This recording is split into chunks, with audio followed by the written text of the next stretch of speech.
Hello! From the studio in Nitro, West Virginia, this is Unreasonable Doubt. It's a podcast about West Virginia University basketball. I'm Josh Witt, and did you know we're about a third of the way through the season? 1/3 down. That stinks.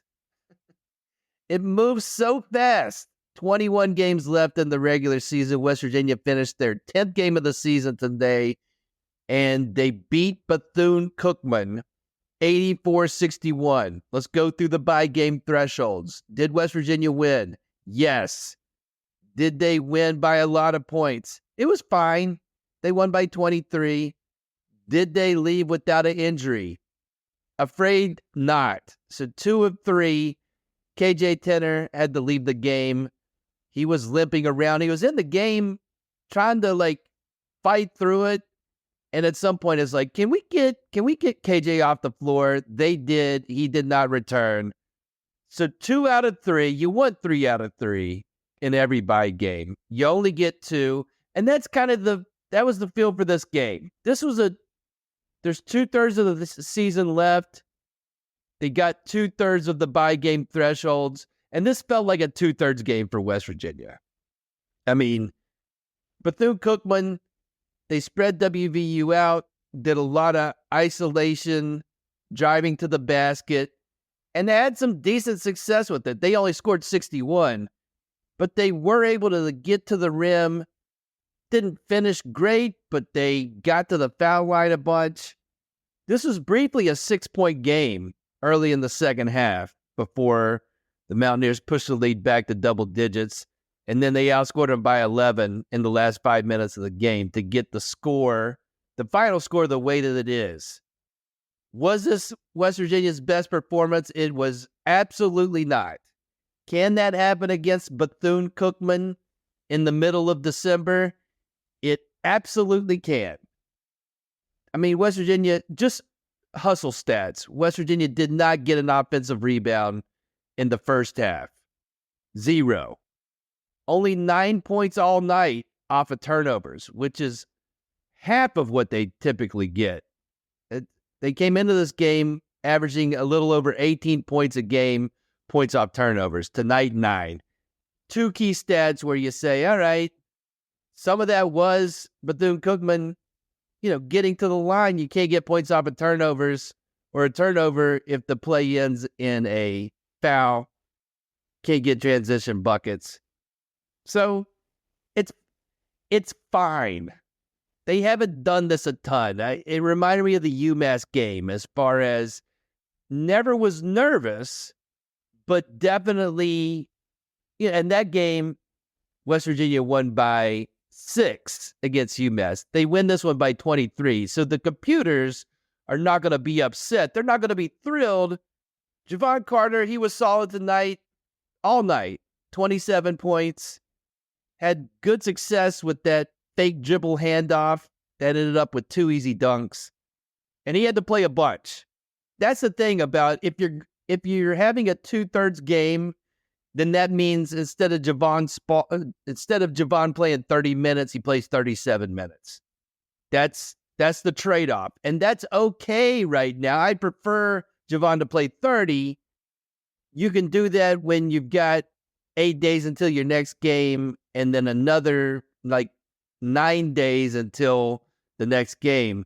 Javon Small can play 37 minutes. It's okay, not ideal, okay. Jonathan Powell, I thought that Ed Andre 3000 in the starting lineup with Amani at the 4 was not going to stick, and I don't think they're going to go back to that. Maybe we'll see it in conference play, but what I thought would happen happened tonight, where Jonathan Powell got his first start, and he looked solid. 14 points, he made 4 threes, got 5 rebounds. I mean, what you're losing, and you're definitely going to see a difference if Tucker's not able to come back against Kansas, the beginning of Big 12 play, or whatever length of time, then the difference between him and Jonathan Powell, you feel that most on the defensive end. He just doesn't stand out. There's nothing terrible, but it just doesn't stand out like Tucker has. But this is, I expect the starting lineup without Tucker is putting in Jonathan Powell in Tucker's place. Sincere Harris, I mean, are you sitting down? He had a few attempts at a three. He did not make it. He's now 0 for 21 on the season.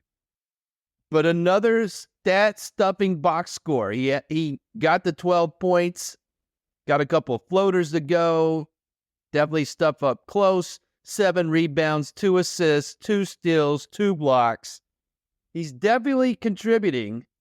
Briefly left with a leg injury, came back to finish the game. As we've discussed, you got to find the three. He's looking for it. He's going to find it. He can make one, and then we can tell Sincere to not shoot one again for the rest of the season. Monty Hansberry, best offensive performance since returning from the Bahamas. Started the game with a pick and roll right down the lane, easy two. Finished a couple of those, made an early three. He ended up with 16.6 rebounds. When Amani gets it around the rim, I feel like it's going to be 2 points. Either him making it or getting fouled. With Tucker out, I feel like Amani's got to be the number 2 option offensively. Got to find ways to get him the ball when he's cutting to the basket. That one play where Powell fed him the ball for an easy 2. Wasn't the best pass. He's got great hands, was able to reach that, finish the basket. I want to see more of that. And after the bench exploded against North Carolina Central, they were quiet tonight. Only 10 points, including a late Jake Howard 3. I mean, my man comes in with a minute and a half left. Is he going to get up a shot? You know he is. And he's 1 for 1. And the good thing about this game, again, not nervous. As the lead was around 12 or 13, it felt like for most of the second half, instead of the UMass game where it ends up 6-point win, they win this one by 23. And you got to give the defense their flowers. That's what the kids say. Let's give the defense their flowers after 10 games.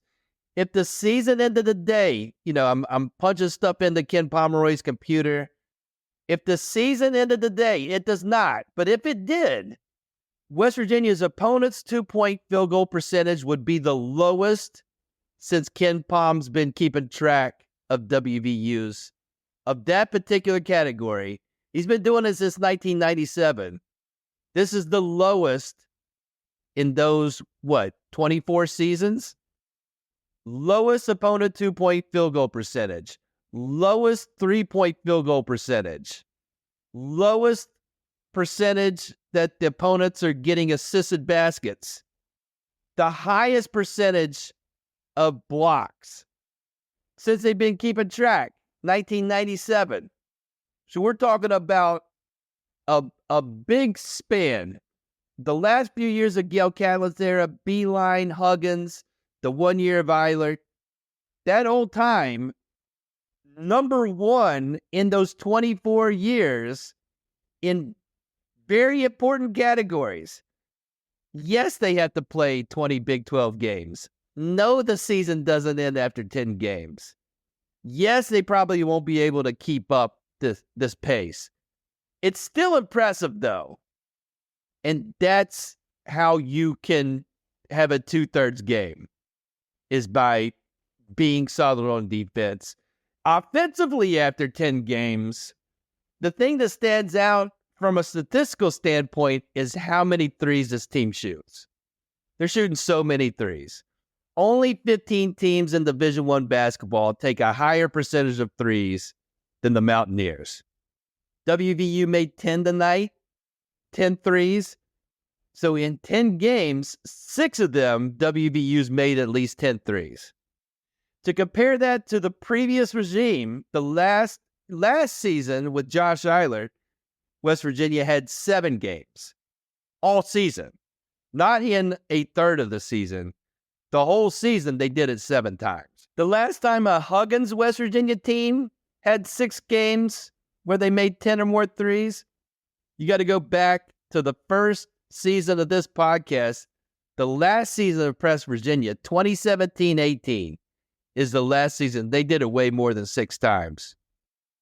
Deuce and Oscar's freshman season, the 2019-2020 season, West Virginia they didn't do it once. How many times in that season in the West Virginia make 10 threes? Goose egg. So it's night and day difference from a strategy. This team's good at shooting threes. But here's the thing. Tucker's out. And Tucker is the best three-point shooter on this team. Took the most threes. And 10 games in, the stats reflect that. Other guys are shooting threes. Obviously, JP, Javon Small, Okani's had his moments. Amani, I want him shooting at least 4. He didn't get the 4 tonight. So this team's living off of threes. They're also living off of points off turnovers. And so the question is, can you live off of threes with Tucker out? Now, they've done it in 2 games at home against lesser competition than what they're going to see here in the near future. So I think they can live off of threes better at home. Once they play conference games, the road's going to be a little bit tricky because you know that Javon Small is going to get the other team's best defensive guy on them. And if his threes dries up, then and you know that's what Jonathan Powell's going to do, then where are the threes going to come from? It's a concern. It's a concern without Tucker. And so without the threes, when that comes back down to earth, as far as the numbers that West Virginia makes, then it really puts emphasis on the points off turnovers, transition points, fast break points. You can see it, and you've seen it at times today.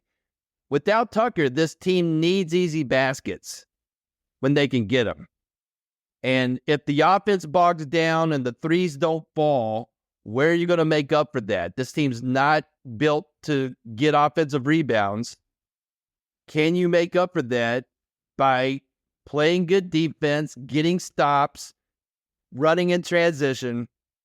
I mean, that's a stat we'll need to pay attention to for the rest of the season, is not necessarily the number of turnovers, but can West Virginia, when they get a turnover, get points, and can they get some easy buckets? Because if they don't, and we know this, without your second best player, it's going to be a concern no matter what. But threes dry up and you don't get points off of turnovers, then what? Then that's bad. And we don't want bad. Coach DeVries is a good coach. Maybe there's a way I'm not thinking of, besides Javon Small with the Superman cape on. Unreasonable Doubt is under the Smoking Musket umbrella. Go to smokingmusket.com. Read the articles about WVU sports. Listen to West by Pod, another podcast under the Smoking Musket umbrella about football. Joel and Jordan do a great job there. Join the Smoking Musket Discord. Follow Smoking Musket on social media. Do all that stuff and join me underneath the Smoking Musket umbrella. The next game for WVU, it's going to be a while. 2 Sundays from now, 2 p.m., ESPN Plus, in the Coliseum against the Mercyhurst Lakers. This is West Virginia's final non-conference game of the season, and it's against a school that is in their first season of Division I basketball. They made the jump this year. Ken Pomeroy's computer has Mercyhurst ranked 354th right now, and there's 364 Division I teams. So they're not the worst team in their first year in Division I. 12 games in. They played 12 games up to this point. They'll have played 14 by the time they come to the Coliseum 2 Sundays from now. They're 3 wins right now, or they've won 6 games. 3 of those against teams not in Division I. The other 3 were against teams that are sub 300 in the Ken Pom rankings. So not a great resume, kind of aligns with their 356th ranking. But it's kind of deceiving. In their 6 losses, they've been okay in the first half. Like, they were in their season opener, they were tied with George Washington at halftime. They had first half leads over a good San Francisco team, over Lafayette. There was only one game where they were down by double digits after 20 minutes. The problem is you play 40 minutes, you don't play 20. And so the Lakers of Mercyhurst have been outscored in the second half in their 6 losses by an average of 17 points. So they can hang for 20, and then the second 20 goes really bad in their losses. Like North Carolina Central, they are causing a good bit of turnovers, and most of them from steals, but they're not good at defense. Sounds like they're a little havoc is what they call it on the football side, where you're not good at defense, so you just try to create havoc. Based on statistics, that's Mercyhurst on defense, but they're not good at defense. Offensively, they shoot the 3 pretty well. They're good at the free throw line, but overall, not good at offense. They're bad at getting offensive rebounds, and they're bad at keeping other teams from getting offensive rebounds. They have 2 starters that are shorter than 6 feet. One guy is 5'10", the other is 5'11". And this team plays really slow, so that's a change of pace from most of the teams West Virginia has played so far this season. This is the last game before the gauntlet. I mean, we are in the calm before the storm. You get 8 days before Mercyhurst, then 9 days before the Kansas game, and then after that, it's 2 games a week until March. No breaks. You might play a Tuesday game and then you play a Saturday game, and that's your break. So it's about to get turned up, but not before you play one of the worst teams, with love and respect to Mercyhurst, one of the worst teams in Division I basketball. So got to get those 3 thresholds. Hopefully we find out good news about KJ's injury and that he is in the rotation. You got 8 days, KJ. So hit the trainer room, do all the stuff, icy hot. What's that, biofreeze? Maybe mix those together. Don't do that. That's probably a bad chemical reaction. Before we get out of here, it's been a lot happening with football, and West Virginia got a new coach, and it's a coach they've had before in Rich Rodriguez. And, I'm a history guy, and historically, basketball too, when a guy comes back after being there before, the sequel is not as good as the original run. And Rich Rodriguez, in my lifetime, that's the most exciting. And from a performance standpoint, that's the best West Virginia University has been at football. Obviously, with Pat White, Steve Slayton, Owen Schmidt, Darius Raynaud. I don't know what's going to happen with this experiment. I can tell you in the Smoking Musket Discord that there is a lot of excitement. And when I watched the press conference of him being introduced, he said the word mistake at least 5 times, possibly more. You could see real emotion in his return. He's 61. He still has a ton of energy. He's saying he's better as a football coach. And so if history says it's not going to go as well the second time as it is the first time, and there's an exception to the rule, and I'm biased here, I obviously want Rich Rodriguez to do as good or better than he did the first go-round. And to be clear, as good or better gets you in the college football playoff and gives you a chance to win not just the Big 12 championship, which West Virginia hasn't sniffed since they joined the Big 12. You bypass that and get into, West Virginia played in a Sugar Bowl. They played in a Fiesta Bowl. There was that one game. That one game happened, followed by him having a different job. That happened. So I don't know if I have skepticism. I'm just looking at history and saying, can it be? Rich Rodriguez would have to be the exception to the rule. And based on what I saw in a press conference, what I will say is that West Virginia has won the offseason already. Like the amount of, the kids call it juice, the amount of juice in the program from the previous coach to the new coach, and he hasn't coached one game in his second stint as WVU head football coach. The juice is real and would not have existed with any other hire that they would have made outside of Nick Saban, which wasn't going to happen, my understanding. The other concern I have is that you don't want to win. You don't want to win the offseason. When you're winning off seasons, that means you're not good during the season. And it's a weird one because technically, if you're a good team and you're good during the season, that means you had a good off season. But like if you're winning, let me be more clear. If you're winning the press conference, if you're winning the PR in the off season, I link that with it's not as good when you're actually playing the sport.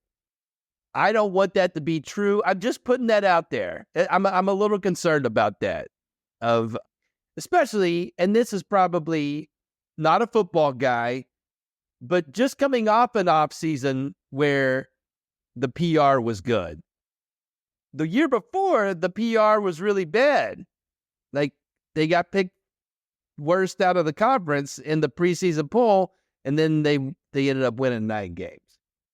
This is a basketball podcast. I'd be remiss if I didn't bring up. It's been a big, it's been a big deal, and all the cards on the table. I was a guy who wanted the triple option guy.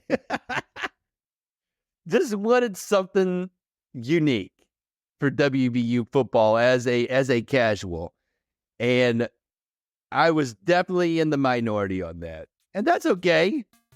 I do wish Rich Rod the best in his second stint, and I hope he's the exception to the rule. That's it for this episode of Unreasonable Doubt. Mercyhurst. I guess I've spent a long time about football because calm before the storm. 8 days until Mercyhurst gets me talking about football on a basketball podcast. That's it for this episode of Unreasonable Doubt. Listen on all the platforms or just pick one: Apple Podcasts, Spotify Podcasts, Amazon Podcasts, Pocket Cast Podcasts, YouTube. Until next time, I'm Josh Witt. WVU for the 2024-2025 season, they have 8 wins and they have 2 losses.